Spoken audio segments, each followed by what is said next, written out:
Islom Makhachev Michael Morales bilan jang qilish uchun o'z shartini aytdi. Gap shundaki, Morales 15-avgust kuni bo'lib o'tadigan Islom Makhachev va Ian Machado Garri o'rtasidagi chempionlik jangida zaxira jangchisi sifatida qatnashadi.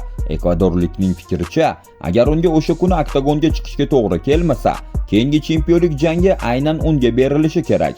Ammo Islom bunga unchalik rozi emas. Divizionda hozir da'vogarlar juda ko'p. Menimcha Morales avval Carlos Prates yoki Shavkat Rahmonov bilan jang qilishi kerak.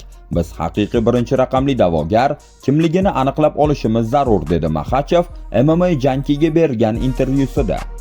Ya'ni Islomning fikri oddiy. Chempionlik jangida zaxirada turishning o'zi titul uchun yetarli emas. Morales avval kuchli da'vogarlardan birini yengib, chempionlik jangiga haqli ekanini isbotlashi kerak. Endi esa barcha e'tibor 15-avgustga qaratiladi.